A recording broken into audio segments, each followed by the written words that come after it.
Pendengar, salah satu pencapaian Indonesia di sektor ekonomi adalah dinobatkannya Indonesia sebagai tujuan investasi populer di Asia Tenggara atau ASEAN. Hal ini tentu harus menjadi salah satu alasan agar pemerintah dapat menjaga iklim investasi di Indonesia. Hal tersebut dikatakan oleh Menteri Pariwisata dan Ekonomi Kreatif Sandiaga Salahuddin Uno dalam kesempatan Indonesia Knowledge Forum atau IKF 11 yang digelar PT Bank Sentral Asia Tbk pada 18 Oktober 2022 lalu.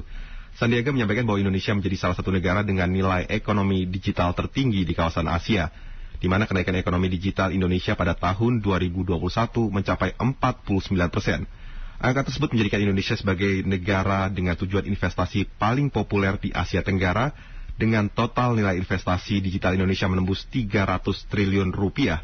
Dunia terus mendorong transformasi ekonomi sehingga Indonesia menjadi negara yang mampu berdiri di kaki sendiri.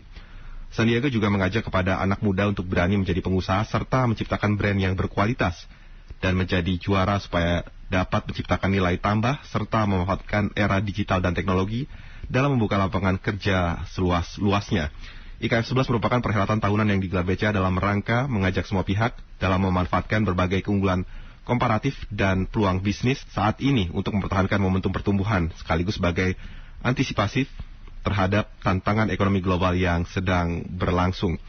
Presiden Direktur BCA, Cahya Setiatmaja, menyampaikan bahwa BCA merasa perlu untuk mendorong semua pihak untuk bersikap optimis untuk menghadapi situasi saat ini.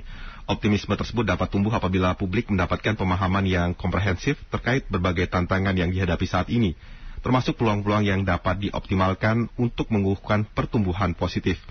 Sementara itu, Wakil Presiden Ma'ruf Amin menyatakan bahwa Indonesia berhasil menjadi negara yang paling populer dimasuki investor se-ASEAN, bahkan mampu mengungguli Singapura.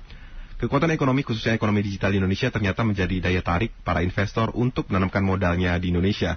Di sisi lain, Indonesia juga menduduki peringkat ke-15 sebagai negara dengan ekonomi terbesar di dunia, serta nomor 5 terbesar di Asia dan terbesar di Asia Tenggara. Situasi saat ini juga menunjukkan bahwa Indonesia merupakan leading ranjau potensial bagi investor asing ketika FDI tumbuh pada 2013 besar 18,9% menjadi 6,54 miliar pada kuartal kedua. Indonesia merupakan anggota ASEAN terdepan dengan ekonomi terbesar dan populasi dan satu-satunya negara di G20. Indonesia menempati urutan ke-37 dari World Competitiveness Scoreboard, melebihi pesaing negara bahkan BRIC seperti Brazil atau Rusia. Hal ini menempatkan Indonesia dalam daftar negara paling diinginkan di dunia.